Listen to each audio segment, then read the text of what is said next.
ॐ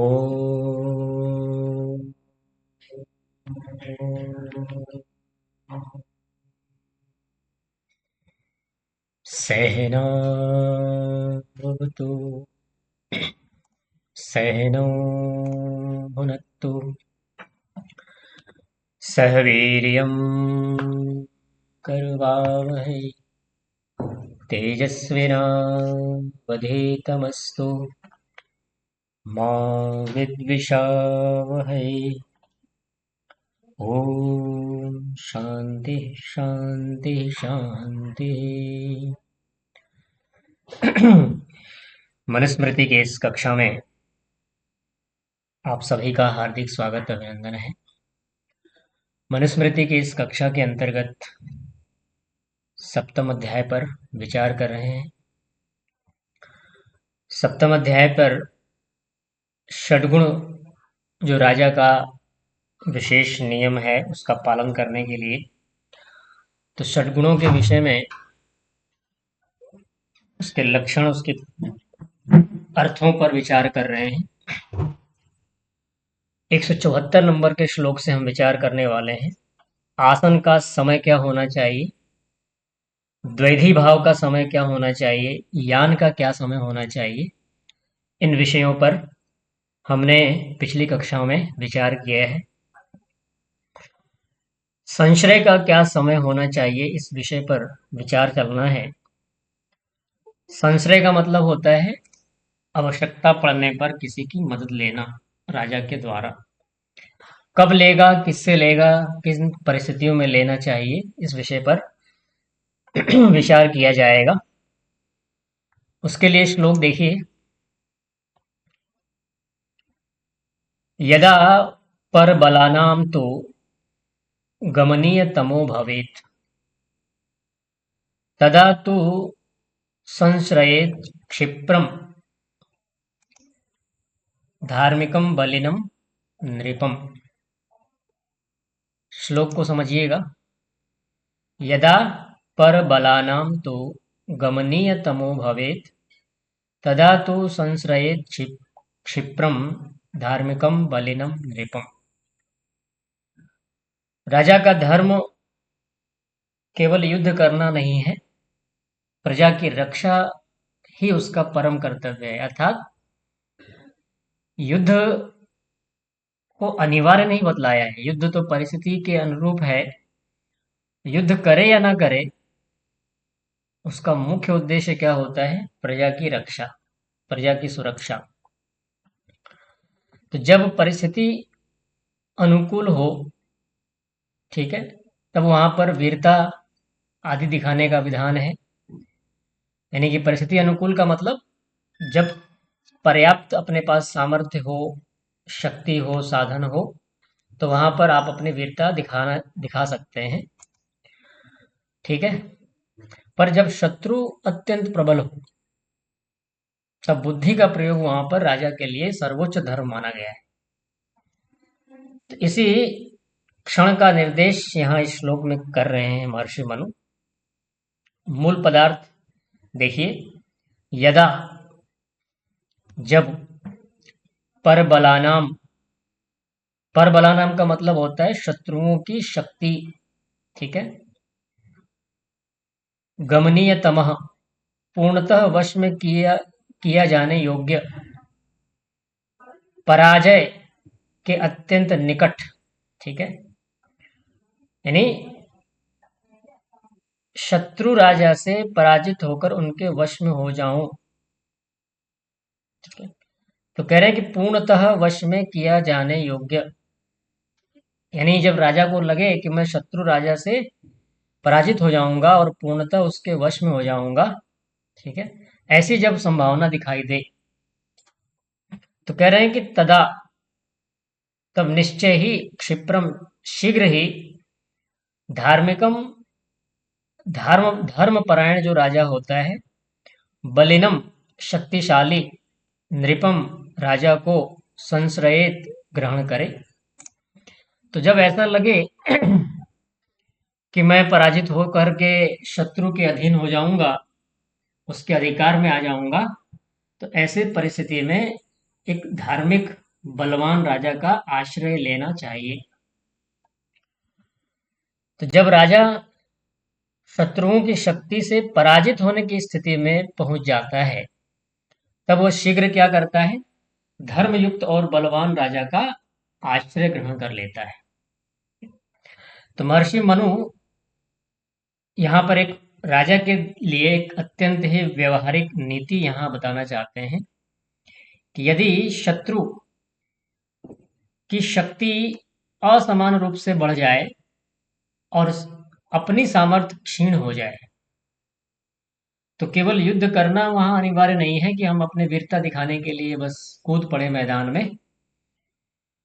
राजा का लक्ष्य यहाँ पर क्या होना है, प्रजा की सुरक्षा, न कि उसका व्यक्तिगत वहां पर यश है कि मैं अपना अपना पराक्रम दिखाऊं। यहाँ पर वो हर समय हर परिस्थिति में अपनी प्रजा की सुरक्षा का ध्यान रखता है। इसलिए जब पराजय की संभावना बढ़ जाए, स्पष्ट हो जाए, तब वो क्या करे, धर्मनिष्ठ और समर्थ राजा का संरक्षण वहां स्वीकार कर ले। यही उसके लिए उचित है। और ये कोई कायरता नहीं है, बल्कि उस राजा के लिए क्या है, दूरदर्शिता है। क्या, दूरदर्शी स्वभाव उसका कहा जाएगा। ऐसा नहीं है कि किसी का उसने ग्रहण कर लिया, है ना, सहयोग ले लिया किसी राजा का तो कायर हो जाएगा। आज भी देखिए देश के अंदर बहुत कुछ चल रहा है ना, कोई युद्ध हो रहे हैं, ईरान और ये सब, दुबई में अटैक हो गए, ईरान और अमेरिका इजराइल का। तो इनमें किसी किसी देश के कोई देश मित्र है, किसी देश का कोई देश शत्रु है। तो जो मित्र है वो उसकी सहायता लेता है कि भाई चलो मिलके हम लोग इसको मारेंगे, और जो विरोधी पक्ष होता है उससे उसका युद्ध चलता है। तो यहाँ पर कह रहे हैं कि यदा, जब वो समय आ जाए, जैसे ही, ठीक है, तो नीति में, राजनीति में निर्णय जो होता है वो समय पर निर्भर होता है। कोई भी एक निर्णय हर काल में नहीं चलता है, समय के अनुसार निर्णय लिए जाते हैं। कब क्या, किस रणनीति का हमें पालन करना है, किस हथियार का पालन करना है, साम दाम दंड भेद क्या अपनानी है, ये समय पर ही निर्भर होता है। तो कह रहे हैं कि पर बलानाम, जब शत्रु का बल, चाहे वो सैन्य बल हो, आर्थिक बल हो, कूटनीतिक बल हो, अत्यधिक बढ़ जाते हैं। पंक्ति पर ध्यान दीजिएगा, पर बलानाम, पर का मतलब होता है अपने से विरुद्ध शत्रु जो राजा है उसका, उसके बल। तो अपने से जो विरुद्ध शत्रु होता है राजा के रूप में, उसके कौन कौन से बल होते हैं बोलिए। सैन्य बल होता है, आर्थिक बल होते हैं, कूटनीतिक बल होते हैं, और भी तमाम प्रकार के जो उसके बल हैं, दूसरों के समर्थन का बल है, ठीक है, धन बल, जन बल, कुछ भी कह लीजिए, टेक्नोलॉजी का बल, ये भी देखा जाता है आज के समय में। आजकल विभिन्न देशों के अंदर भिन्न प्रकार के हथियार हैं, अलग अलग प्रकार के हैं, विभिन्न प्रकार के टेक्नोलॉजी है उनके पास, बैठे बैठे ही उड़ा देते हैं लोगों को। तो इसलिए यहाँ पर कह रहे हैं कि पर बलानाम, जो शत्रु का बल यहाँ पर अत्यधिक बढ़ जाए और ऐसी स्थिति बन जाए कि अब पराजय निश्चित दिखाई दे अपनी, ठीक है, अर्थात प्रतिरोध की शक्ति जो है अत्यंत न्यून दिखाई दे, कि हम उसका ज्यादा प्रतिरोध नहीं कर सकते, उसको हम रोक नहीं सकते, उसका प्रतिकार नहीं कर सकते। तो और ये यथार्थ में दिखाई दे कि नहीं, अगर मैंने टक्कर ली तो मेरा पराजय निश्चित है और मेरी हानि हो सकती है, मेरी प्रजा को नुकसान हो सकता है। तो कह रहे हैं कि तब उसी क्षण निर्णय लेना चाहिए, क्षिप्रम, विलंब बिल्कुल नहीं करना चाहिए, क्योंकि देर करने से हानि हो सकती है। तो वही उसके लिए उचित समय है कि वो किसी ऐसे राजा का संरक्षण, सहयोग स्वीकार करे, जो कैसा हो राजा।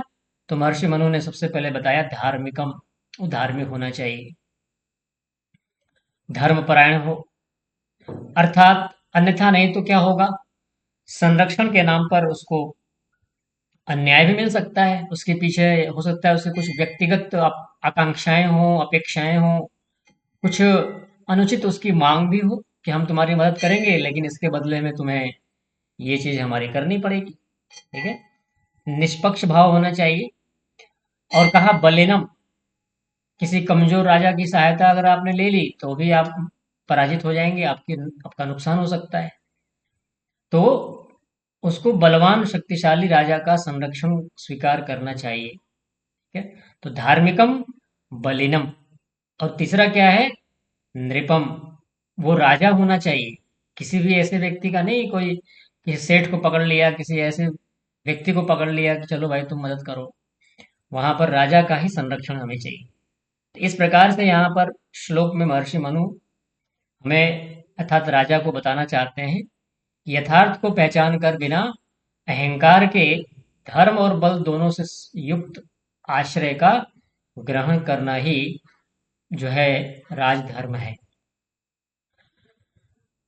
इस श्लोक के माध्यम से व्यक्तिगत जीवन से संबंधित भी हम प्रेरणा प्राप्त कर सकते हैं कि जीवन में भी जब परिस्थितियां हमारी क्षमता से बाहर जाने लगे, तब हमें अपनी जिद या अपना अहंकार छोड़ करके योग्य धर्म युक्त व्यक्ति का सहारा लेना चाहिए।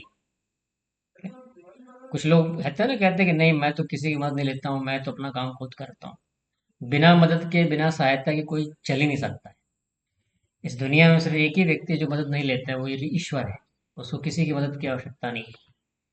बाकी प्रत्येक मनुष्य को किसी न किसी रूप में, प्रत्यक्ष या अप्रत्यक्ष रूप से सहायता तो लेनी पड़ती है। ठीक है।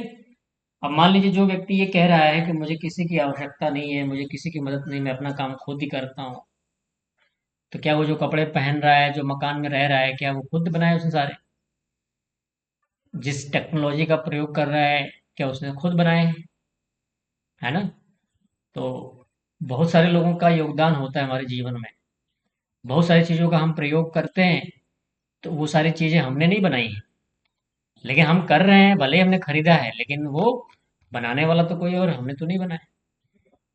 इस तरह से भी सोचना होता है। तो हमें उस व्यक्ति की सहायता स्वीकार करनी चाहिए, ये पराजय नहीं माना जाना चाहिए, ये हमें अपना विवेकपूर्ण निर्णय मानना चाहिए। तो जब शत्रु अत्यंत प्रबल हो, तो इस श्लोक में बता रहे हैं कि जब शत्रु अत्यंत प्रबल हो और पराजय हमें अत्यंत निकट दिखाई दे, तब शीघ्र ही धर्मयुक्त और बलवान व्यक्ति का आश्रय ग्रहण करना ही बुद्धिमानी है। ठीक है। तो ये संश्रय जो होता है, ये जो आश्रय होता है, ये कायरता की श्रेणी में नहीं जाता है, बल्कि अपनी रक्षा, अपनी आत्मरक्षा के लिए, अगर राजा है तो प्रजा की रक्षा के लिए उसकी दूरदर्शी नेतृत्व का प्रमाण है। तो ये महर्षि मनु इस श्लोक में संश्रय का समय बतला रहे हैं कि कब हमें आश्रय ग्रहण करना चाहिए। जी अरुण जी कुछ कह रहे हैं? क्षिप्रम है, क्षिप्रम, शीघ्र। हाँ, शीघ्रम भी प्रयोग होते हैं, हाँ। क्षिप्रम का मतलब भी यहाँ पर शीघ्र है। ठीक है। हाँ, तो शीघ्र ग्रहण कर ले, क्षिप्र। इसके पश्चात फिर अगले श्लोक में महर्षि मनु आश्रयदाता के प्रति आचरण कैसा होना चाहिए उसके बारे में बतला रहे हैं। देखिए, निग्रहम प्रकृति नाम च। आप लोग माइक बंद रखते हुए दोहराइए एक बार मेरे साथ, मैं जितना बोलूंगा उसके बाद दोहराना है आपको, ताकि आपका अभ्यास भी हो जाए। निग्रहम प्रकृति नाम च कुर्याद योरी बलस्य च। ये संधि है यहाँ पर। अवग्रह का जो चिन्ह है वो वास्तव में अ माना जाता है, वो संधि कारण वहां पर अवग्रह हो जाता है। अरि है, अरि शब्द है। ठीक है।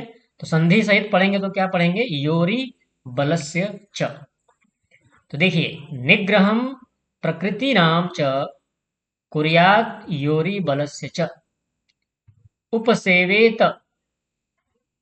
दोहराइएगा, उपसेवेत तम नित्यम सर्वयत्न ही गुरुम यथा। ठीक है। पूर्व श्लोक में महर्षि मनु ने कहा कि जब शत्रु बल अत्यंत प्रबल हो जाए, तब धर्मयुक्त और शक्तिशाली राजा का क्या करना चाहिए? बोलिए, आश्रय लेना चाहिए। अब प्रश्न उठता है कि आश्रय लेने के बाद उस आश्रयदाता के प्रति कैसा व्यवहार करना चाहिए। मान लीजिए हमने आश्रय ले लिया, तो उसके प्रति भी तो हमारी कुछ कृतज्ञता होनी चाहिए ना।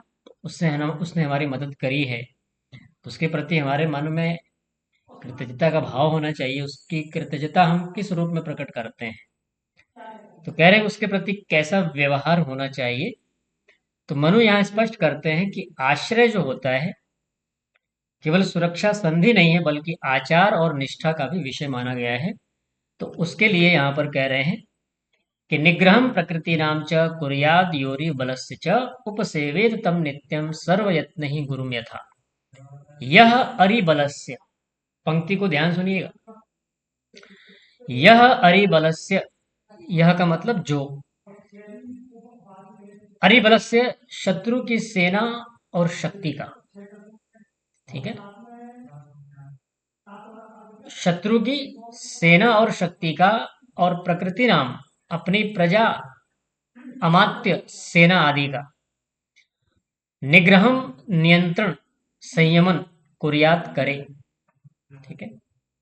तो तम उस राजा को नित्यम निरंतर ही सर्वयत्न ही सभी उपायों से गुरुम यथा, जैसे गुरु की वैसे ही सेवा करे, जैसे हम गुरु की सेवा करते हैं। एक मिनट नोट कीजिएगा।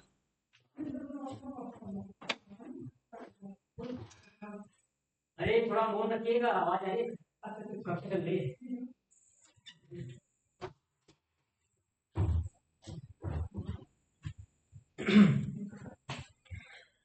तो मनु यहाँ कहना चाहते हैं कि आश्रय लेने के बाद आश्रयदाता के प्रति पूर्ण निष्ठा हमारी होनी चाहिए।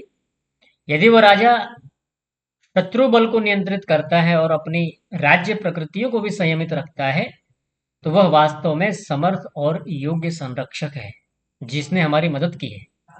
ऐसे राजा के प्रति हमारे कुछ कर्तव्य होने चाहिए, कुछ कृतज्ञता के भाव होने चाहिए। महर्षि मनु इस श्लोक में ये बताना चाहते हैं कि ऐसे राजा के प्रति केवल औपचारिक सम्मान नहीं, बल्कि गुरु के समान श्रद्धा और सेवा भाव होनी चाहिए। आप लोग भावना समझ पा रहे हैं महर्षि मनु की? वो ये कह रहे हैं कि जिसने तुम्हारे देश, तुम्हारी प्रजा की रक्षा हेतु, उसके मान सम्मान की रक्षा हेतु तुम्हारी मदद की है, वो गुरु के समान सेवनीय है, ठीक है। तो ऐसे राजा के प्रति समान, गुरु के समान श्रद्धा सेवा भाव होनी चाहिए, ठीक है। तो ये सेवा जो है उस राजा के प्रति कृतज्ञता और नीति का एक अंग भी है, जो उस रूप में प्रकट किया जाता है। तो यहाँ पर कह रहे हैं कि जो आश्रयदाता राजा वास्तव में योग्य हो, यहाँ किसी किसी भी राजा की नहीं, बल्कि कौन से राजा की चर्चा की गई है, तो महर्षि मनु ने पिछले श्लोक में क्या बताया था?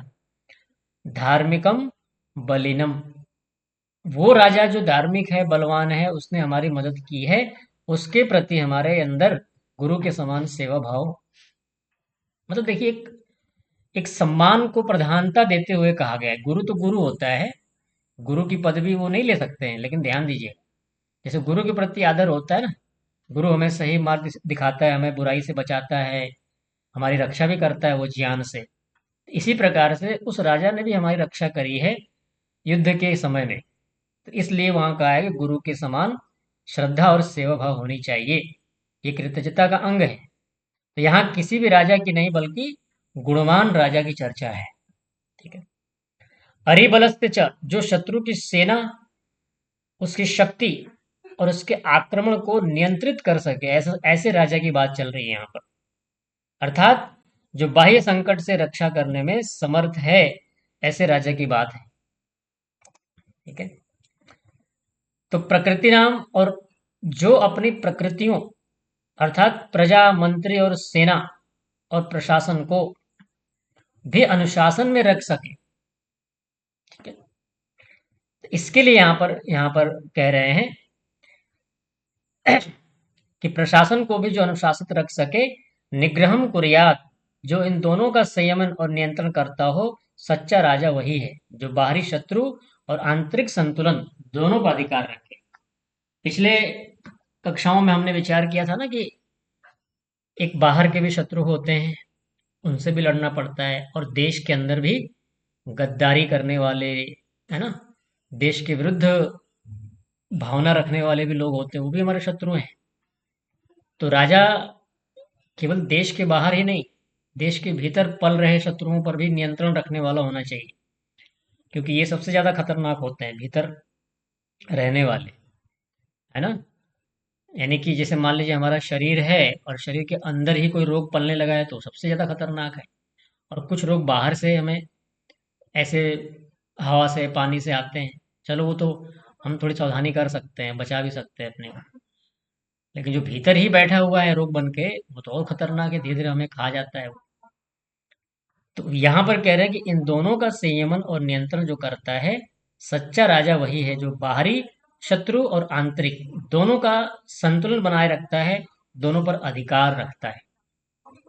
तो कह रहे हैं कि तम नित्यम सर्वयत्न ही गुरुम यथा, कह रहे हैं कि ऐसे गुणयुक्त आश्रयदाता को केवल अवसर विशेष पर नहीं बल्कि निरंतर, कह रहे हैं महर्षि मनु कि सर्वयत्न ही गुरुम यथा, सभी उपायों से, निष्ठा, सहयोग, आज्ञा पालन और सम्मान के द्वारा, जैसे गुरु के प्रति हमारी श्रद्धा, समर्पण और कृतज्ञता के भाव होते हैं, ठीक है, उसी प्रकार से उसकी भी सेवा अर्थात सहयोग, सम्मान आदि इस तरह की चीजें हैं, उसके प्रति समर्पित और कृतज्ञ रहें। तो गुरु हमें ज्ञान देता है, हमें संरक्षण देता है, ठीक है, उसी प्रकार आश्रय दाता भी रक्षा और स्थिरता देता है, इसलिए गुरु के समान उसके प्रति प्रेम, आदर, समर्पण के भाव प्रकट करने की बात कर रहे हैं, ठीक है। तो इस प्रकार यह श्लोक हमें संपूर्ण रूप से यह सिखाना चाहता है कि जो आश्रय दाता हो, राजा है, बाह्य और आंतरिक दोनों प्रकार के संकटों को नियंत्रित करने में समर्थ है, उसकी सेवा गुरु के समान करनी चाहिए, ठीक है, निष्ठा से करनी चाहिए। तो जो भी हमें संकट से बचाए और सही मार्गदर्शन दे, उसके प्रति हमारी कृतज्ञता होनी चाहिए। तो ऋषियों की बातें ऐसी होती हैं कि वो एक बात में कई बात कह जाते हैं। तो एक प्रकार से गुरु के प्रति भी हमारी श्रद्धा होनी चाहिए, समर्पण होना चाहिए, उनके प्रति निष्ठा होनी चाहिए, ये भी सिखा दिया श्लोक में। सिखाया नहीं सिखाया, है ना। उदाहरण उपमा क्यों दी गई? उपमा तो किसी गलत बात की तो नहीं दे सकते ना। उपमा किसी अप्रामाणिक बातों की भी नहीं दी जा सकती है। तो उपमा दी गई है गुरु की। तो गुरु जो होता है, वो चाहे कोई भी हो, सन्यासी हो, आचार्य, विद्वान, जो भी होता है, जो हमें सही शिक्षा देने वाला होता है, सही मार्गदर्शन देने वाला होता है, तो उसके प्रति उसका उदाहरण देकर बतला दिया। तो गुरु के प्रति श्रद्धा, सम्मान, आदर, और गुरु की उपमा दे करके एक योग्य राजा जो हमारा सहायक है, उसके प्रति हमें आदर भाव, कृतज्ञता के भाव रखनी चाहिए। तो जीवन में हमें संकट से जो बचाए, सही मार्गदर्शन दे, उसके प्रति हमारी भावना होनी चाहिए। सच्चा जो संबंध होता है, संरक्षण और सम्मान, ध्यान दीजिएगा, मैं पिछली कक्षा में मैंने बोला था, क्या बोला था? संरक्षण और सम्मान। सम्मान जो भी जिस प्रसंग में भी होना चाहिए, किसी का भी, माता पिता हैं, गुरुजन हैं, आचार्य हैं, और राजा भी सम्मान के योग्य होता है। और संरक्षण, संरक्षण का मतलब होता है जो हमारे लिए हितकारी है, दोहरा लीजिए, जो वस्तु हमारे लिए हितकारी है, वर्तमान के लिए भी और भविष्य के लिए भी, उसका संरक्षण होना चाहिए। तो हमारे लिए क्या है हितकारी, हमारे वर्तमान और भविष्य के लिए?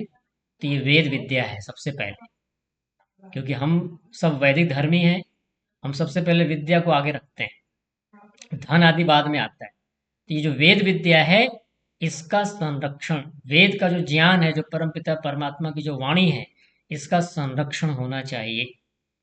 बोलिए मेरे साथ, संरक्षण क्या किसी एक के साथ एक का दायित्व है? नहीं, सबका है, सामूहिक। इसको दोहरा लेना चाहिए, हम सबका परम कर्तव्य है, हम सब मिल करके इस विद्या को संरक्षित करें।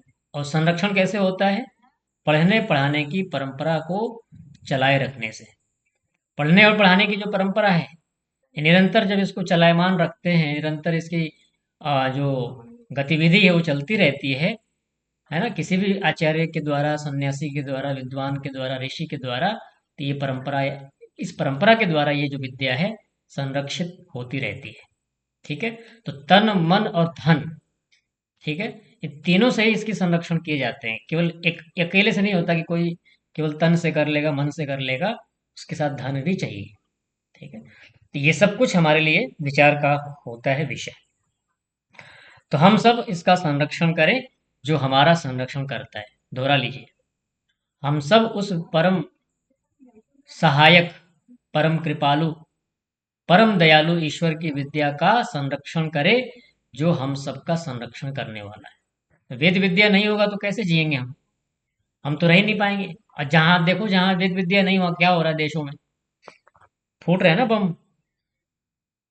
ठीक है। जहां भी वेद विद्या नहीं होगी, वहां सब स्वार्थ, शोषण, बलात्कार, लूटमार, डाका, छल, प्रपंच, इस प्रकार की चीजें वहां रहती हैं।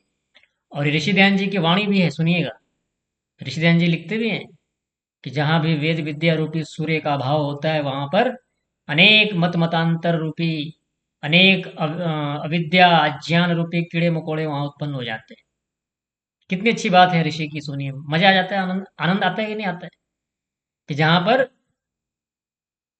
वेद विद्या रूपी सूर्य का अभाव हो जाता है। ठीक है। जी गायत्री जी कुछ कह रही हैं?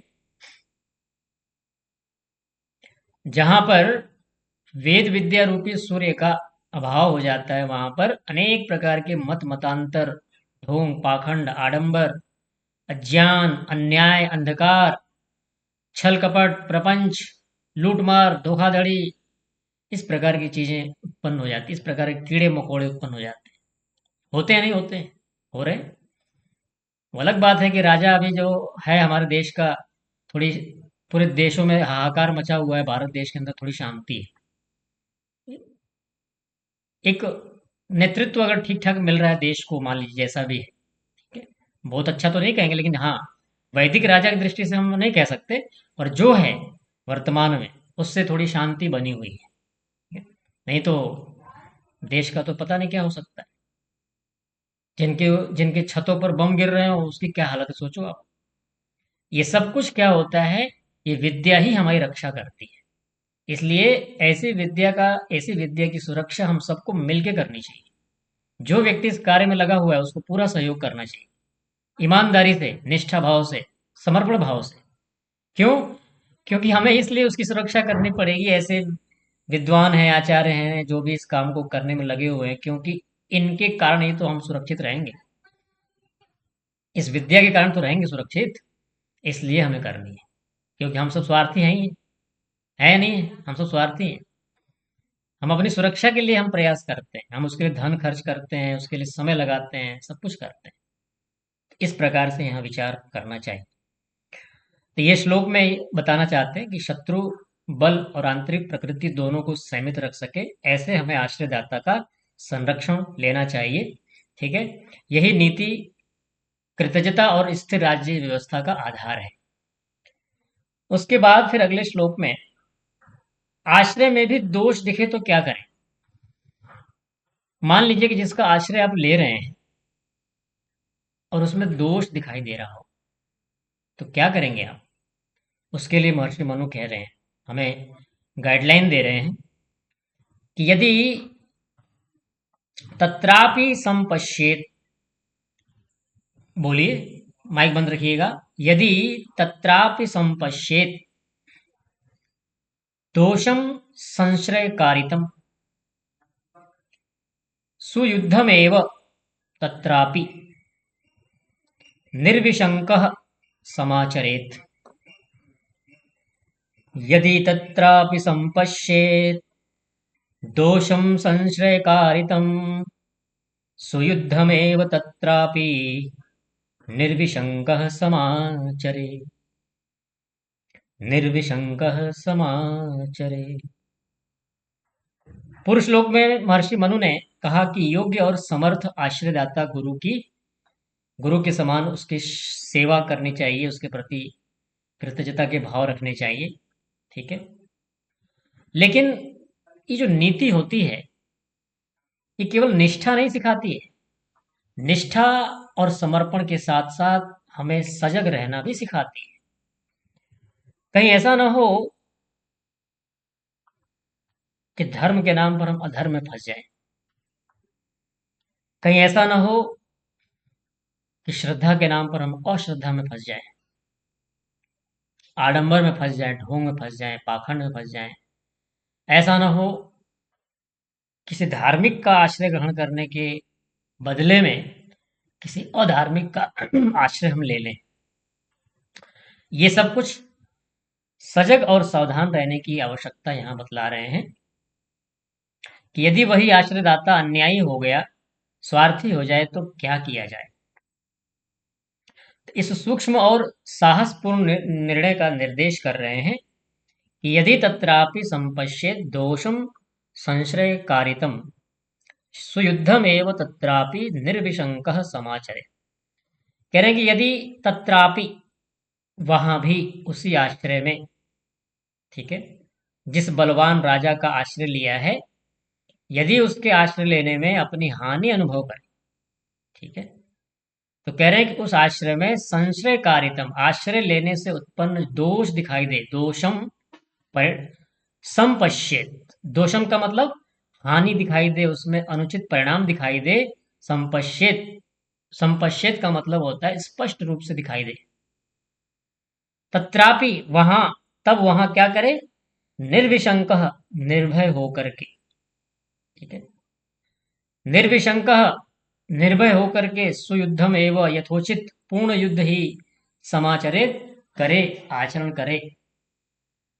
तो कह रहे हैं कि जब हानि का अनुभव करे, अर्थात राज्य को हड़पने की उसकी मानसिकता देखें या किसी प्रकार के छल प्रपंच की आशंका दिखाई दे, तो फिर उससे भी कह रहे कि निर्विशंक सुयुद्धम एवं समाचरित, सब प्रकार का भय छोड़ करके यथाशक्ति युद्ध का ही आश्रय लेना चाहिए। उस समय तो युद्ध ही करना चाहिए। हम्म? तो मनु यहाँ नीति का एक संतुलित रूप प्रस्तुत कर रहे हैं कि आश्रय लेना तो विवेक है कि आश्रय हमें लेना चाहिए, परंतु आश्रय हमें कैसे लेना चाहिए बोलिए? आंखें बंद करके नहीं। आंखें बंद करके अधीन हो जाना धर्म नहीं है। यदि आश्रयदाता राजा राज्य को हड़पने का प्रयास करे या अनुचित आचरण करे या कुछ कुछ उसके षड्यंत्र दिखाई दे हमारे विरुद्ध, तो उसकी सेवा करते रहना यहाँ उचित नहीं है, उसके लिए विधान नहीं कर रहे हैं। तो ऐसी स्थिति में निर्भय होकर के संघर्ष करना ही धर्म बतलाया है। इसलिए नीति का आधार तो कृतज्ञता के भाव होने चाहिए, परंतु उससे ऊपर धर्म है और उसके ऊपर भी स्वाधीनता है। तो यहां पर कहना चाहते हैं कि हर आश्रय सदा युद्ध और, मतलब कोई भी आश्रय जो है हमेशा कोई शुद्ध हो, पवित्र हो, स्थायी हो, ये आवश्यक नहीं है। कई बार उसमें दोष भी हो सकते हैं। इसलिए कहा दोषम संश्रयकारितम, है ना, उस संश्रय में, उस आश्रय में दोष की संभावनाएं हो सकती है। इसलिए अपनी बुद्धि को आप खुला रखिए। तो कह रहे हैं कि वहां पर ये शुद्ध हो, स्थायी हो आवश्यक नहीं है। उस आश्रय में, अर्थात जहां पहले सुरक्षा प्राप्त हुई थी, अब वही दोष उत्पन्न हो चुके हैं। यदि वो संरक्षण अब निर्भरता या अपमान में बदलने लग जाए, ठीक है, कहीं ना कहीं हमारी उसमें अम, पराधीनता की बात दिखाई दे उसमें, तब दोषम, हानि, अन्याय, स्वाधीनता का हरण या राज्य हड़पने की प्रवृत्ति दिखाई देने लग जाए, तब संपश्चेत, जब ये स्पष्ट रूप से अनुभव हो, प्रमाणों के साथ दिखाई देने लग जाए, तब क्या करना चाहिए?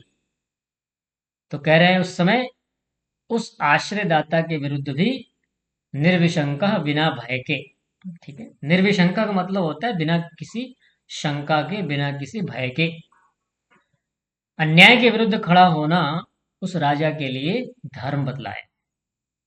उस समय फिर वो धर्म के साथ खड़ा रहेगा, ठीक है।